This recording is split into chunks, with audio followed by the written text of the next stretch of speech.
आज हम आपको सुनाने जा रहे हैं एक दिल को छू जाने वाला और रूह को जगमगाने वाला वाकया जो सैयदना शेख अब्दुल कादिर जीलानी रहमतुल्लाह अलैह और एक बड़े दस्तरखान पर हलवा और शहद से जुड़ा है। सैयदना शेख अब्दुल कादिर जीलानी रहमतुल्लाह अलैह की शोहरत पूरे बगदाद शरीफ में फैल चुकी थी। उनके ज्ञान और मर्तबे को सभी जानते थे। हालांकि कुछ लोग ऐसे भी थे जिन्होंने उनकी शख्सियत के बारे में केवल सुना था, लेकिन उन्हें देखने का सौभाग्य नहीं मिला था। एक बार की बात है, दो आदमी हज बैतुल्लाह की नियत करके सफर पर निकले। कई दिनों तक मक्का शरीफ में इबादत करने के बाद वे सोचने लगे कि अब उन्हें आगे कहां जाना चाहिए।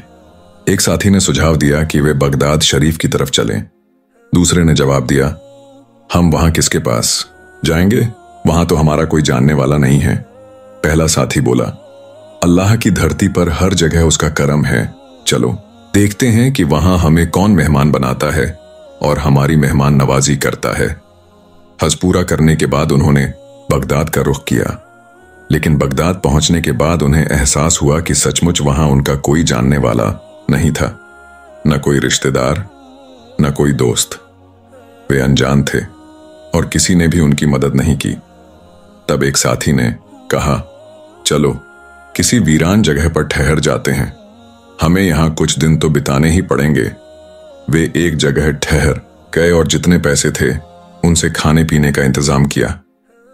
लेकिन कुछ ही दिनों में उनके पास जो भी था सब खत्म हो गया। अब उनके सामने मुश्किल वक्त था, ना पैसे थे और ना ही खाने के लिए कोई साधन। एक साथी निराश होकर कहने लगा, मैंने पहले ही कहा था कि इस शहर में हमारा कोई नहीं है। हमें यहां आकर बेवजह मुसीबत मोल ले ली। जब यहां कोई जानने वाला नहीं था तो हमें यहां आना ही नहीं चाहिए था। अब हमें यहां से निकल जाना चाहिए। दूसरा साथी भी भूख से परेशान था।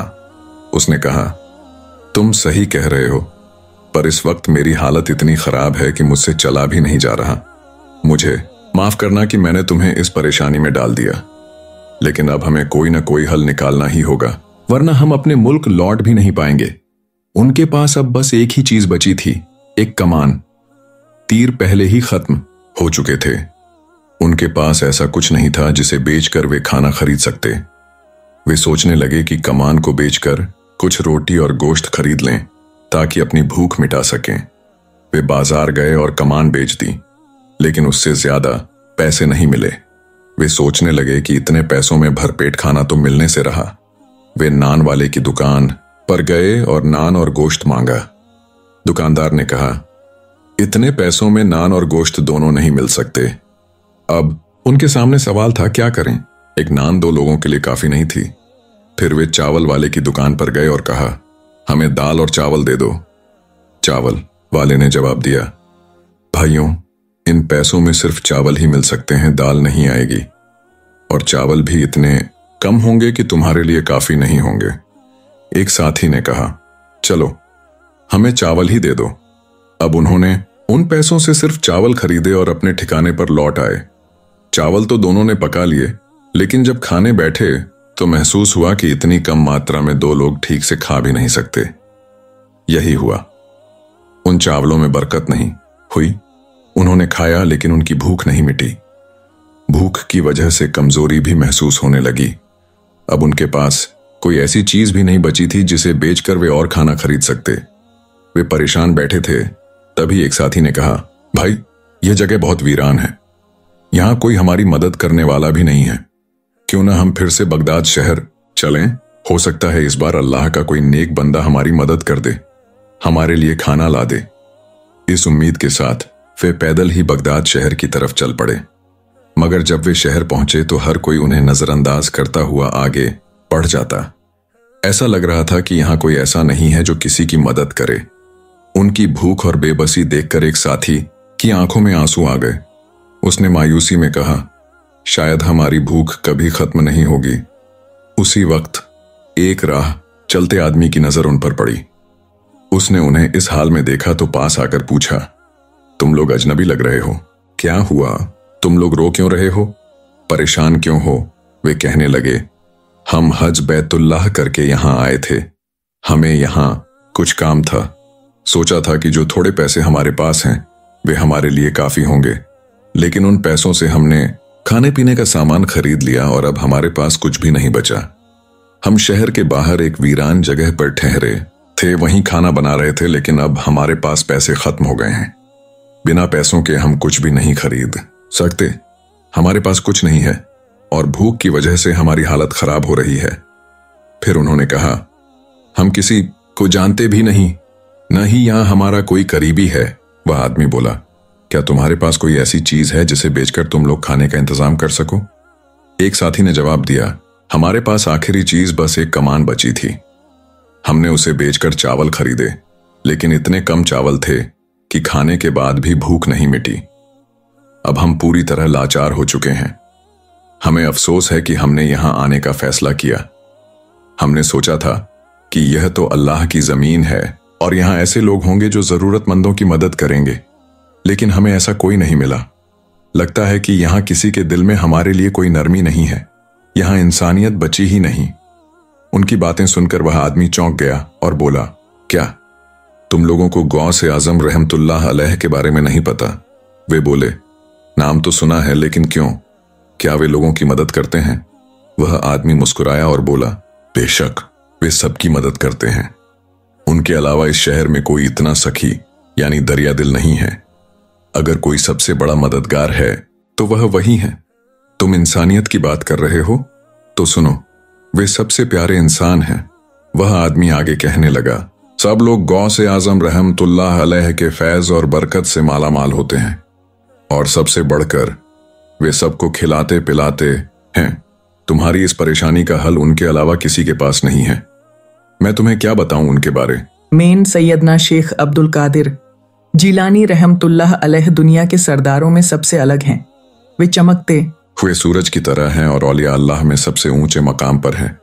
उनकी शोहरत हर जगह फैली हुई है। अल्लाह की तरफ से वे हम सबके लिए एक हदीना तोहफा हैं, और वह इंसान बहुत खुशकिस्मत है जिसने उन्हें देखा, जिसने उनकी सोहबत इख्तियार की।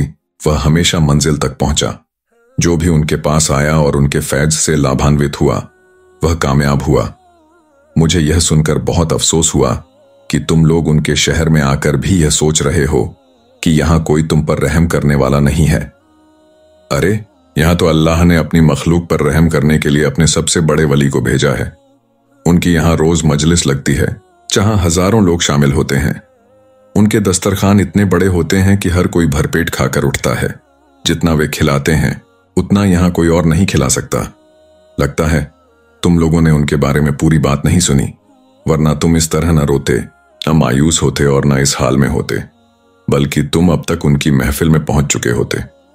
मुझे यह जानकर दुख हुआ कि बगदाद आकर भी तुम लोगों को मायूसी हाथ लगी। अगर तुम पहले मुझे मिले होते तो मैं तुम्हें पहले ही बता देता कि सबसे पहले तुम्हें सैयदना अब्दुल कादिर जीलानी रहमतुल्लाह अलैह की मजलिस में जाना चाहिए था। उनके पास जाते ही तुम्हें वह सब कुछ मिल जाता जो तुमने कभी सोचा भी नहीं होगा। जब तुम उन्हें अपनी परेशानी बताते तो वे बिना कुछ कहे ही तुम्हारी मुश्किल हल कर देते। उस आदमी की बातें सुनकर दोनों साथी सोचने लगे, क्यों ना हम खुद जाकर देख लें। यह आदमी कहता है कि वे बिना बताए सब कुछ समझ लेते हैं, तो हम भी देखना चाहते हैं कि वे हमारी हालत कैसे पहचानते हैं। यही सोचकर वे दरबार गौसिया की तरफ रवाना हुए। जब वे वहां पहुंचे तो उन्होंने देखा कि हजरत जीलानी रहमतुल्लाह अलैह की महफिल लगी हुई थी। वे किसी विषय पर बयान फरमा रहे थे। उनके बयान को सुनने के लिए भारी भीड़ जमा थी और लोग पूरे अदब और तवज्जो के साथ उनकी बातों को सुन रहे थे। उनका कलाम इतना पुरअसर था, उनका बयान इतना मोहक था और उनकी अरबी इतनी मीठी थी कि वे दोनों दंग रह गए। उन्होंने एक दूसरे से कहा, ये तो बगदाद के रहने वाले हैं, यानी अजमी गैर अरबी हैं, लेकिन इनकी अरबी कितनी प्यारी और अंदाज़े बयान कितना खूबसूरत है। वे तो किसी और मकसद से आए थे, लेकिन हजरत जीलानी रहमतुल्लाह अलैह के बयान को सुनकर वे यह भी भूल गए कि वे भूखे हैं। तभी हजरत रहमतुल्लाह अलैह की नजर उन दोनों अजनबियों पर पड़ी। उन्होंने अपना कलाम बीच में ही रोक दिया। बिना उनसे कोई सवाल किए, बिना कोई बात पूछे, उन्होंने एक ऐसी बात फरमा दी जिसने उन दोनों के होश उड़ा दी। आप रहमतुल्लाह अलैह ने फरमाया, हमारी मजलिस में हिजाज मुकद्दस मक्का शरीफ से कुछ मेहमान आए हैं। उनके पास एक कमान थी जिसे बेचकर उन्होंने चावल खरीदे, लेकिन उन चावलों से न उनका पेट भरा न उन्हें तसल्ली हुई। अब वे चाहते हैं कि उन्हें अच्छा खाना खिलाया जाए। यह सुनते ही वे दोनों हैरान रह गए। उनकी आंखें आश्चर्य से फटी की फटी रह गईं। वे सोचने लगे, अभी तक हमने अपनी परेशानी इनके सामने रखी भी नहीं, हमने इनसे कोई बातचीत तक नहीं की। हम तो पहली बार इनके सामने आए हैं, फिर भी इन्हें हमारे बारे में सब कुछ कैसे पता चल गया। जैसे ही उन्होंने सुना कि हजरत सैयदना शेख अब्दुल कादिर जीलानी रहमतुल्लाह अलैह उनके बारे में सब कुछ जानते हैं, उनके दिल में एक शक आया, कहीं उस राह चलते आदमी ने हमारी बात इनसे तो नहीं कह दी। अभी वे आपस में इसी पर चर्चा कर रहे थे कि अचानक हजरत जीलानी रहमतुल्लाह अलैह, जो उनसे काफी फासले पर बैठे थे, उनकी बातों का जवाब देने लगे। वे इतनी दूर थे कि कोई आम इंसान होता तो न उनकी बातें सुन सकता, न उनके चेहरे के हाव भाव को पढ़ सकता। लेकिन गौसे आजम रहमतुल्लाह अलैह तो अल्लाह के ऐसे वली थे जो लोगों के दिलों के हालात भी जान लिया करते थे। आपने उनकी तरफ देखा और फरमाया, उस आदमी ने मुझसे कुछ नहीं कहा। हाँ, वह मेरा मुरीद है और अक्सर मेरी मजलिस में आता है, लेकिन आज वह यहां नहीं आया। मैं सब जानता हूं जो तुम सोच रहे हो। तुम लोगों को भूख लगी है और यहां पर दस्तरखान बिछवाया जाएगा, लेकिन पहले यह महफिल पूरी हो जाने दो। अब वे दोनों एकदम खामोश हो गए। उन्हें याद आया कि वे यहां हजरत जीलानी रहमतुल्लाह अलैह को आजमाने आए थे, देखने आए थे कि क्या वे वाकई उन बातों पर खरे उतरते हैं जो लोगों ने उनके बारे में बताई हैं। लेकिन यहां तो खुद उनकी सोच ही परख ली गई थी। मजलिस जारी थी। हजरत रहमतुल्लाह अलैह का बयान इतना पुरअसर था कि वे दोनों भी उसमें खो गए। महफिल में मौजूद तमाम लोग आपकी मोहब्बत में डूब चुके थे और वे दोनों भी अब आपके लिए अपने दिलों में गहरी मोहब्बत महसूस करने लगे थे। यही तो गौसे आजम की शान थी। आपकी मोहब्बत दिलों में घर कर जाती थी, बस जाती थी, समा जाती थी, सिवाय उन लोगों के जो शैतानी सोच रखते थे, जो आपसे हसद और जलन करते थे और आपके इल्म व मर्तबे को पहचान नहीं पाते थे। दस्तरखान का इंतजाम मजलिस खत्म होने के बाद हजरत सैयदना शेख अब्दुल कादिर जीलानी रहमतुल्लाह अलैह ने अपने खादिम को हुक्म दिया कि एक बड़ा सा दस्तरखान बिछाया जाए और यहां जितने लोग हैं सबको खाने पर बुलाया जाए। खास तौर पर इन दो मेहमानों को बुलाया जाए। अब दस्तरखान बिछ चुका था और महफिल में मौजूद सभी लोग बैठ चुके थे। वे दोनों भी हजरत के हुक्म से दस्तरखान पर बैठ गए और खाने का इंतजार करने लगे। उनके सामने तरह तरह के स्वादिष्ट व्यंजन रखे गए। उन्होंने बिस्मिल्लाह कहकर खाना शुरू किया। खाना इतना लजीज था कि वे बस खाते ही चले गए। आज पहली बार ऐसा महसूस हुआ कि उनका पेट भर रहा है और खाने में वो मजा आ रहा है जो पहले कभी नहीं आया था। भूख पूरी तरह मिट गई थी। वे बगदाद में कई दिनों से भटक रहे थे और इस दौरान उनके दिल में यह दुख बैठ गया था कि क्या इस शहर में इंसानियत नहीं बची? क्या यहाँ कोई मेहमान नवाजी करने वाला नहीं? क्या यहाँ कोई ऐसा इंसान नहीं होगा जो हर वक्त दस्तरखान लगवाता हो? लेकिन आज की दावत के बाद वे महसूस कर रहे थे कि ऐसा स्वादिष्ट खाना उन्होंने पहले कभी नहीं खाया था। उनका हाथ रुक ही नहीं रहा था। उनका दिल नहीं कर रहा था कि वे खाने से उठें। लेकिन आखिरकार उनका पेट पूरी तरह भर चुका था। फिर भी उनकी नीयत नहीं भरी थी। शुक्रगुजारी और मेहमान नवाजी उन्होंने अल्लाह का शुक्र अदा किया और महसूस किया कि हमारी भूख मिट गई, हमारी उम्मीदें पूरी हो गईं और हमारी सोच पर भी रोशनी पड़ गई। अब हजरत गौसे आजम रहमतुल्लाह अलैह ने अपने खादिम को हुक्म दिया, अब दस्तरखान हटा लिया जाए और इन मेहमानों के ठहरने का भी इंतजाम किया जाए। ये सुनकर वे दोनों एक दूसरे को देखने लगे। वे इस बात को अब पूरी तरह मान चुके थे कि सैयदना शेख अब्दुल कादिर जीलानी रहमतुल्लाह अलैह सिर्फ एक वली नहीं बल्कि अल्लाह के सबसे बड़े करम वाले बंदों में से हैं। करामत का इम्तिहान हजरत गौसे आजम रहमतुल्लाह अलैह के हुक्म के मुताबिक वे दोनों जितना चाहें उतने दिन खानकाह में रह सकते थे। साथ ही खास हिदायत दी गई कि उन्हें किसी भी तरह की कोई तकलीफ न दी जाए। अब वे दोनों खानकाह के पास मौजूद मदरसे में रहने लगे।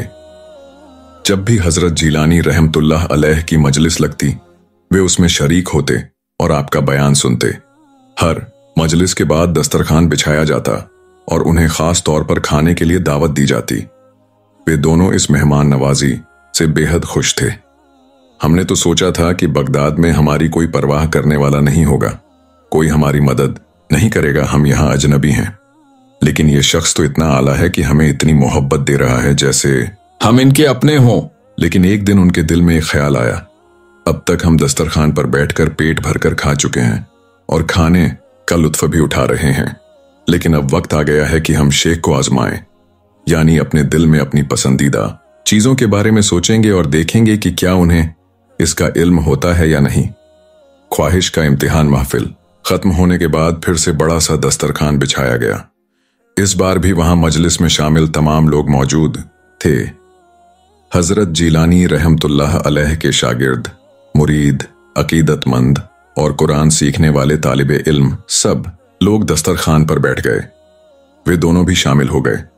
अब उनमें से एक ने धीमी आवाज में दूसरे से पूछा, भाई तुम्हारा क्या खाने का दिल कर रहा है?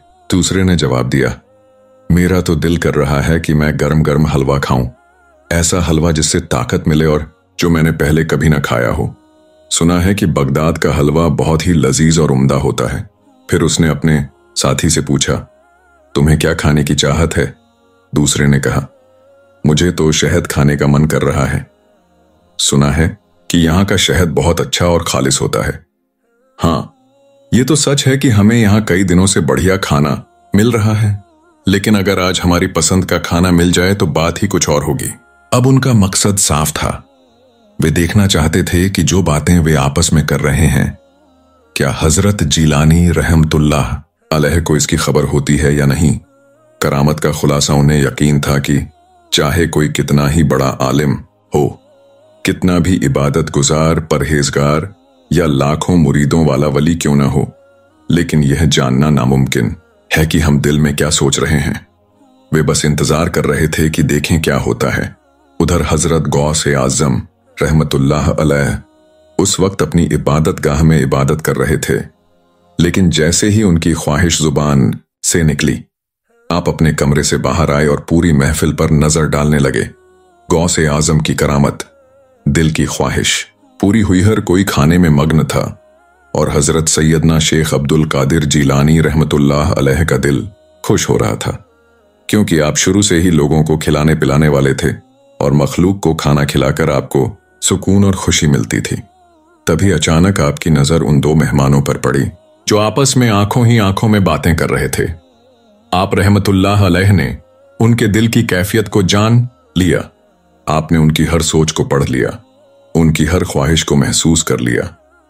आप बड़े प्यार और नरमी से उनके पास गए, लेकिन आपकी शान में न कोई दिखावा था, न कोई घमंड, न कोई बढ़ाई। आप रहमतुल्लाह अलैह उनके पास बैठ गए और मुस्कुराकर फरमाया, तो भाइयों, क्या आप लोगों ने खाना खा लिया? वे अदब से बोले, जी हां हजरत, हमने खाना खा लिया। फिर आपने पूछा, कोई और ख्वाहिश है आपके दिल में? यह सवाल सुनकर वे दोनों घबरा गए। उन्होंने झूठ बोल दिया, नहीं हजरत, नहीं, हमारे दिल में कोई ख्वाहिश नहीं है। हमने जो चाहा था वह खा लिया। इतने दिनों से आप हमारी मेहमान नवाजी कर रहे हैं, इसके लिए हम शुक्रगुजार हैं। आप रहमतुल्लाह अलैह मुस्कुरा उठे और फरमाया, नहीं, मुझे लगता है कि आप कुछ और भी चाहते हैं। फिर भी वे इनकार करते रहे, नहीं हजरत, ऐसी कोई बात नहीं है। अब आपने अपने खादिम सेवक को बुलाया और फरमाया, जो हलवा खाना चाहता है उसे हलवा दे दो, और जो शहद की ख्वाहिश रखता है उसके सामने शहद रख दिया जाए।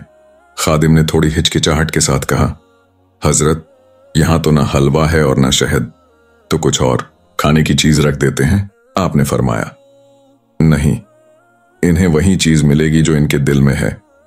यह हजरात चाहते हैं कि इनमें से एक हलवा खाए और एक शहद खाए। चलो कोई बात नहीं, अल्लाह ताला अपने खजानों से इन्हें इनकी ख्वाहिश पूरी कर देगा। हलवा और शहद इन तक जरूर पहुंचेगा, क्योंकि इनका दिल मचल रहा है इन्हें खाने के लिए, और अल्लाह ताला अपने बंदों को जन्नत के खजानों में से देता है। भूख भी उसी की अता है और रिज्क भी उसी का दिया हुआ है। दुआ की ताकत, अल्लाह का करम, यह कहकर आपने आंखें बंद कर लीं और दिल में दुआ करने लगे। अभी आपने दुआ पूरी भी नहीं की थी कि अचानक एक आदमी वहां हाजिर हुआ। वह कोई आम आदमी नहीं था, उससे पहले उसे वहां किसी ने नहीं देखा था। न वह खानकाह का कोई खादिम था, न ही कोई मेहमान। उसके हाथ में एक बड़ा सा थाल था जिसमें हलवे की प्लेट रखी हुई थी। खादिम ने वह हलवा उठाकर उस आदमी के सामने रख दिया जिसने हलवा खाने की तमन्ना की थी। वह हैरान परेशान रह गया, ये कैसे मुमकिन हुआ? मैंने तो बस अपने दिल में सोचा था और अपने साथी को बताया था। यहां बैठे किसी और इंसान को तो इसका पता भी नहीं था। उधर दूसरा साथी भी अभी इसी सोच में था कि फिर से आपने अपनी आंखें बंद की और एक और आदमी आया। उसके हाथ में एक बड़ा बर्तन था जिसमें शुद्ध और खालिश शहद रखा हुआ था। आपने मुस्कुराकर फरमाया, जो शहद खाना चाहता है उसे शहद खिलाओ, खूब शहद खिलाओ। अब दूसरे साथी के सामने शहद रख दिया गया। वे दोनों अब एक दूसरे को सवालिया नजरों से देखने लगे। उनकी आंखों में आश्चर्य, श्रद्धा और यकीन का अनोखा संगम था। आपने खादिम को इशारा किया कि वे वहां से चले जाएं। फिर उन दोनों की तरफ देखा और फरमाया, ये दोनों चीजें तुम्हारी पसंदीदा हैं और तुम्हारा दिल कर रहा था कि तुम हलवा खाओ और तुम शहद खाओ। अब वे दोनों गहरे सोच में डूब चुके थे। यह हकीकत है, यह सच में अल्लाह के सबसे बड़े वली हैं। हमें आज यकीन हो गया कि गौसे आजम रहमतुल्लाह अलैह को अल्लाह ने ऐसी विलायत अता की है जिसकी मिसाल दुनिया में कहीं नहीं मिलेगी। गौसे आजम की करामत पर यकीन और सच्ची मोहब्बत आप रहमतुल्लाह अलैह ने फरमाया, अल्लाह पाक का शुक्र अदा करो कि जो ख्वाहिश तुम लेकर आए थे वह पूरी हो गई। अब वे दोनों बेहद शर्मिंदा और नादिम थे। उनके दिल में पछतावा था कि उन्होंने हजरत गौसे आजम रहमतुल्लाह अलैह को आजमाने की नीयत से यह सब किया था। क्या वे इतने बड़े वली हैं कि दिल की बात भी जान सकते हैं? ये सोचकर वे आए थे, लेकिन अब हकीकत उनकी आंखों के सामने थी। वे कुछ कहने की हिम्मत नहीं जुटा पा रहे थे। इसके बाद दस्तरखान बिछाया गया और सभी ने मिलकर खाना खाया। फिर अल्लाह का शुक्र अदा किया। जब महफिल खत्म हुई और सब लोग अपने अपने रास्ते चले गए, तब भी वे दोनों वहीं मौजूद रहे। वे आपकी मेहमान नवाजी से खुश भी थे और शर्मिंदा भी। आप रहमतुल्लाह अलैह ने उनकी बेचैनी को भांप लिया और उन्हें अपने पास बुलाकर बड़े प्यार से पूछा, क्या कुछ कहना चाहते हो? अब उनमें से एक ने हिम्मत जुटाकर कहा, हजरत, हमें माफ कर दीजिए। हमने आपके बारे में न जाने क्या क्या सोच रखा था। हमने सोचा था कि क्या आप वाकई इतने बड़े वली हैं कि हमारे दिल की बात जान सकेंगे। हमने तो मजाक में यह सब कहा था, लेकिन आपने तो वही कर दिया जो हम चाहते थे। हम तो मक्का से इस इरादे से आए थे कि देखें कोई हमें जानता है या नहीं, कोई हमारी मदद करता है या नहीं। हमने सोचा था कि कौन हमें बिना जाने बिना पहचाने अपना समझेगा, कौन हमें खाना खिलाएगा और हमारे दुख दर्द को दूर करेगा। लेकिन हजरत, आपसे मिलने के बाद हमारी सोच गलत साबित हो गई। अब उनकी आंखों में पश्चाताप के आंसू थे। उन्होंने फिर कहा, हमें सबसे ज्यादा हैरानी इस बात की हुई कि जब हमने हलवे और शहद की बात की तब आप उस कमरे में मौजूद भी नहीं थे। फिर भी आपको कैसे पता चला? हजरत जीलानी रहमतुल्लाह अलैह का जवाब आप रहमतुल्लाह अलैह ने मुस्कुराकर फरमाया, यह सब अल्लाह पाक की अता है। तुमने जो सोचा वह हमें बता दिया गया। जब तुम लोग मक्का से बगदाद शरीफ आए तब तुम्हारा यहां कोई नहीं था। तुम्हारे पास इतने पैसे भी नहीं थे कि तुम अपने लिए खाने का इंतजाम कर सकते, लेकिन तुम्हारे यहां आने से पहले ही हमें यह खबर दे दी गई थी। हमें यह भी पता था कि तुम यहां तक कब और कैसे पहुंचोगे, लेकिन तुम्हें यह कैसे पता चला? भाइयों, यह कुदरत के राजों में से एक राज है। बस इतना जान लो कि तुम यहां पर मेहमान थे और हमारे लिए तुम्हारी मेहमान नवाजी करना फर्ज था, क्योंकि अल्लाह ने हमें तुम्हारा मेजबान बनाया। अब तुम लोग जितना चाहो यहां रह सकते हो। गौसे आजम की दरिया दिली पर यकीन, उनकी सखावत और मेहरबानी देखकर वे दोनों बेहद खुश हुए और बोले, हजरत, उस आदमी ने आपके बारे में जो कुछ कहा था वह बिल्कुल सच था। आपने हमें अपनी मोहब्बत से नवाजा, हमें अपना बनाया। सच में आपके दर से कोई भी खाली हाथ नहीं जाता। आपके दिल में सबके लिए मोहब्बत है, इसलिए अल्लाह ताला ने हम सबके दिलों में आपकी मोहब्बत डाल दी है। हम तो आपको आजमाने आए थे कि देखें वह आदमी सच कह रहा था या नहीं, लेकिन अब हमने अपनी आंखों से देख लिया और मान लिया कि यह कोई जादू नहीं हो सकता। अल्लाह ताला आपसे बहुत मोहब्बत करता है और उसी मोहब्बत की वजह से उसने आपके जरिए हमें यह नेमत अता की कि आज हम पेट भरकर खाना खा सके। गौसे आजम की शान दोस्तों, ये थी हमारे गौसे आजम की शान। उनकी करामत, उनकी दरिया दिली और उनका अल्लाह से खास रिश्ता। अगर आपको यह प्यारी कहानी पसंद आई तो हमें कमेंट बॉक्स में जरूर बताइए। अल्लाह हाफिज।